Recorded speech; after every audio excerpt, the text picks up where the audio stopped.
Hello students, मैं हूं शाइना परमार और हम कर रहे हैं रिवीजन। तो रिवीजन शुरू करने से पहले मैं आपको एक बात ये बता दूं कि बीए सेकंड सेम की सारी वीडियोस चैनल पे हैं। आप उसकी प्लेलिस्ट खोल लें, उससे आपको मिल जाएगी, मैप मिल जाएगा, ठीक है, फर्स्ट यूनिट मिल जाएगा, सेकंड यूनिट मिल जाएगा, इंपॉर्टेंट क्वेश्चन मिल जाएंगे। थर्ड यूनिट में आज करवाने वाली हूँ। तो हम कर रहे हैं मध्यकालीन भारत का इतिहास, ठीक है, मेडिवल इंडिया पढ़ रहे हैं। तो ये एसी अरोड़ा की बुक है, आपके पास कोई भी बुक हो, हेल्प बुक, वो चलेगी, ठीक है। तो यहाँ से मैं आपको बता दूँ कि आज हमने करना है थर्ड यूनिट।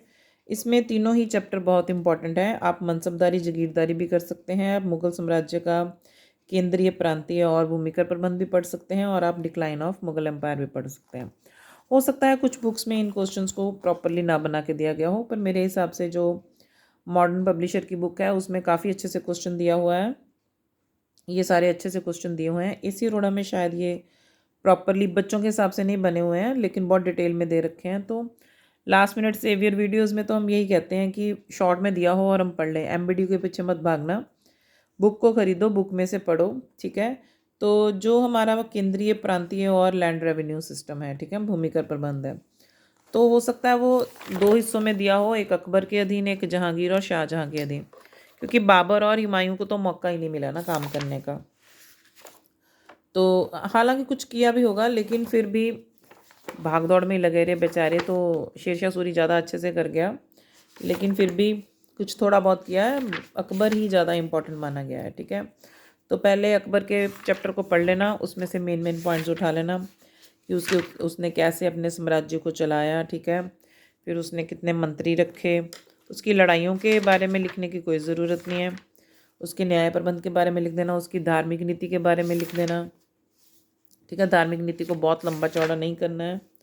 उसने कैसे टैक्स इकट्ठा किया, यहाँ पे इसने देखो मनसबदारी प्रणाली दे रखी है, राजपूत नीति दे रखी है, और ये सारा लगान प्रबंध दे रखा है, ठीक है।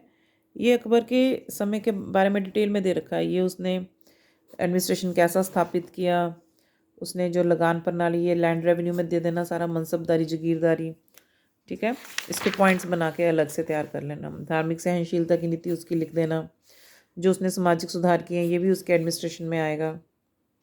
लेकिन पेपर में क्वेश्चन इकट्ठा ही आ सकता है मुगल साम्राज्य का, तो आप ऐसे 2 पॉइंट्स में लिखने की बजाय 1 पॉइंट में लिख सकते हैं, सीधा ही लिख सकते हैं ये मुगल साम्राज्य का है सारा।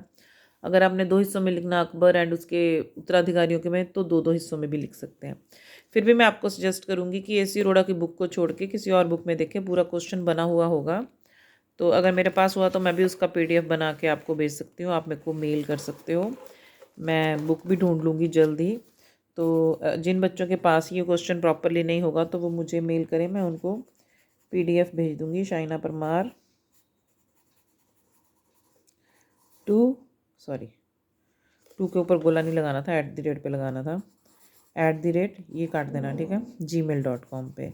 और बेटे एक बात ध्यान रखना, आपको कोई भी कन्फ्यूज़न है आप मेरे को मेल कर सकते हो, आपने मैप चेक करवाना है आप मेल कर सकते हो, कंफ्यूज मत होइए, अच्छे से पेपर करके आना। फर्स्ट ईयर वाले स्टूडेंट्स को ही पेपर करने में सबसे ज़्यादा प्रॉब्लम आती है, क्योंकि स्कूल का लेवल और होता है, कॉलेज का लेवल और होता है। ये उसके उत्तराधिकारी हैं आगे, नेक्स्ट चैप्टर, ठीक है। अकबर के उत्तराधिकारी, उन्होंने क्या किया, मुगल साम्राज्य में कैसा शासन प्रबंध स्थापित किया, ये सारा इसमें आ जाएगा। यहाँ पर तो उनकी लड़ाइयाँ ही लिखी हुई हैं, लड़ाइयाँ नहीं हमने पढ़नी है, ठीक है। तो हमने सिर्फ उनका शासन प्रबंध देखना है, तो ये सारा आप छोड़ देना जो उनकी लड़ाइयाँ हैं। उसके बाद औरंगजेब के बारे में उन्होंने अलग से दे रखा है, ठीक है। तो I suggest you don't go with the AC Arora, confuse रहोगे। तो other book will be beneficial for you for this question. कौन सा क्वेश्चन, एडमिनिस्ट्रेशन के लिए, इसमें इन्होंने कुछ खास नहीं दिया है,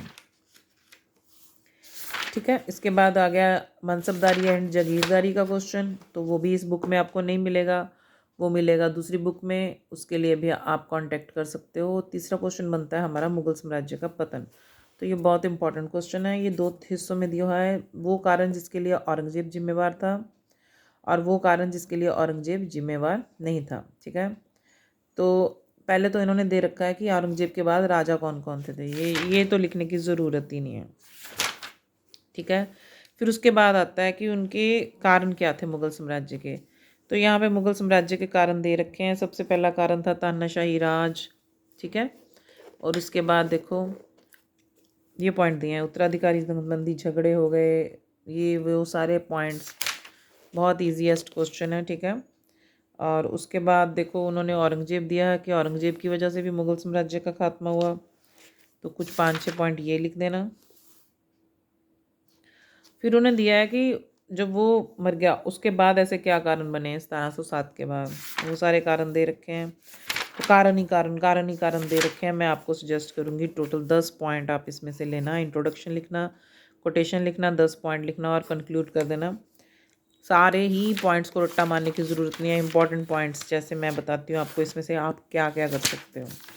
यहाँ से शुरू करते हैं। मौलिक कारण, पहला पॉइंट हो गया, दूसरा हो गया, तीसरा हो गया, चौथा हो गया, पांचवा हो गया। ये सारे कारण आप कर लो, ठीक है। सेम ही होंगे आपकी बुक्स में, कुछ थोड़ा बहुत फ़र्क ही होगा, ठीक है। ये भी कर सकते हो, आर्थिक दुर्दशा भी कर सकते हो। ये हो गया। उसके बाद यहाँ पे आओ, औरंगजेब का हो गया, ये हो गया 8। उसकी औरंगजेब की 2 चीज़ें लिख दो, उसकी मूर्खतापूर्ण राजनीतिक नीति, हिंदू विरोधी नीति, ठीक है। और उसके बाद साम्राज्य का विशाल होना और उसका शक्की स्वभाव, ये जरूर लिखना, ठीक है।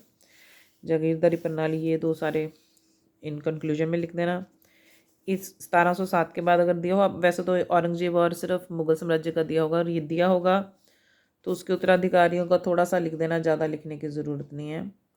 ये घरेलू युद्ध के 2 पॉइंट लिख देना और इसको ऐसे ही कंक्लूड कर देना, इतना सारा कुछ लिखने की ज़रूरत नहीं है। तो इस तरह से ये क्वेश्चन कर लेना। 3rd यूनिट में सिर्फ इसलिए कन्फ्यूज़न हो रही है आपको क्योंकि बुक्स में अलग अलग तरह से दे रखा है। ये अकबर की राजपूत नीति दी हुई है, ये आपके सिलेबस में नहीं है, इसको नहीं पढ़ना है हमने, ठीक है। दीन इलाही जहांगीर की धार्मिक नीति, ये सारा हमें पढ़ने की ज़रूरत नहीं है। उसके बाद शुरू हो जाता है लास्ट 4th यूनिट। तो इसमें से हम चैप्टर्स को नहीं कर रहे, हम मैप कर रहे हैं। तो मैप के लिए वीडियो बना हुआ है। फिर भी आई सजेस्ट यू कुछ और बुक्स को भी कंसल्ट करना, उसमें आपको ये क्वेश्चन सारे इजीली मिल जाएंगे। अगर नहीं मिले तो मेल मी at shainaparmar2@gmail.com पे, ठीक है। तो पेपर कैसे अटैम्प्ट करना है, कितने घंटे में ख़त्म करना है, मैप कैसे करना है, हर तरह की वीडियो मैंने चैनल पे डाल दी है। फिर भी आपको कोई कन्फ्यूज़न है तो आप कांटेक्ट करें। और इन क्वेश्चंस के लिए I suggest you go for other help books. और सतीश चंद्र की बुक आप अगर लोगे तो उसमें आपको इजीली ये क्वेश्चन सारे मिल जाएंगे, ठीक है। अब देखो ये जितनी भी बुक्स, श्रीवास्तव की बुक है, डॉक्टर AL श्रीवास्तव, ठीक है, सतीश चंद्र, या और भी बहुत सारे ऐसे जो मेडिवल इंडिया पे काम कर चुके हैं, वो सारे आपकी हेल्प कर सकते हैं। Doctor Ishwari Prasad, very very important, इनकी बुक्स अच्छी हैं, ठीक है। और त्रिपाठी की बुक्स अच्छी हैं। इंडियन राइटर्स हैं, VA स्मिथ हैं इंडियन राइटर, उनकी आप बुक्स को पढ़ेंगे ना, उन्होंने अकबर के बारे में बड़ा अच्छा लिख रखा है। तो आपको दूसरी बुक्स के पीछे भागना ही नहीं पड़ेगा। त्रिपाठी ले लें, श्रीवास्तव ले लें, सतीश चंद्र ले लें, स्मिथ ले लें। और देखें RS शर्मा की बुक्स बहुत अच्छी हैं, इन्होंने वैसे एशियंट इंडिया पे भी बहुत काम किया है, मेडिवल इंडिया पे भी उनकी बुक्स अच्छी हैं। तो इस तरह से आप इन बुक्स के पीछे मत भागे कि इतना कुछ दे रखा है, देखो कितनी मोटी बुक है, तो ये सारा पढ़ना है। आप अपने सिलेबस के अकॉर्डिंगली पढ़ें क्योंकि ये बुक्स सिर्फ पंजाब यूनिवर्सिटी के अकॉर्डिंगली नहीं बनाई जाती। देखो गुरु नानक देव यूनिवर्सिटी के लिए भी यही बुक है, तो उनका सिलेबस अलग है, उनका सारा सिलेबस भी इस बुक में डाला हुआ है, ठीक है। पंजाबी यूनिवर्सिटी का सिलेबस अलग होगा तो उनका भी सारा इसी बुक में डाला हुआ है, ये पंजाबी यूनिवर्सिटी का है। तो इसलिए आप लोग ध्यान रखें कि हमने क्या पढ़ना है, क्या ये सारे चैप्टर्स पढ़ने हैं, क्या सारे चैप्टर्स में से सारे क्वेश्चन पढ़ने हैं। देखो यहाँ पे हमने सिर्फ अपने सिलेबस के अकॉर्डिंगली पढ़ना है। नॉट ओनली इन हिस्ट्री, आपके पास जो भी सब्जेक्ट है सभी सब्जेक्ट्स का आपने सिर्फ उतना ही पढ़ना है जितना आपको सिलेबस में दे रखा है, ठीक है students. Good luck for your exams. और इसके साथ ही हमारा रिवीजन यहाँ पे ख़त्म होता है। आई होप आप अच्छे से तैयारी कर लोगे और हिस्ट्री में कंपार्टमेंट आने के अब कोई चांस नहीं रहेंगे अगर आप ध्यान से बुक्स में से पढ़ के प्रॉपर 5-5 6-6 पेज का क्वेश्चन करके आओगे और कंटेंट को सही लिख के आओगे। क्वेश्चन को 2 हिस्सों में बांटना आपको आ जाएगा कि 2 पूछे हैं कि 1 पूछा है, 2 पूछे हैं तो दोनों को हाफ हाफ बांट लो कि 2.5 पेज में वो, 2.5 पेज में वो, ठीक है। फिर आपके नंबर कभी कम नहीं आएंगे। Okay, all the best, good luck for your exams. Video को लाइक करें, शेयर करें, कमेंट करें। Thank you so much.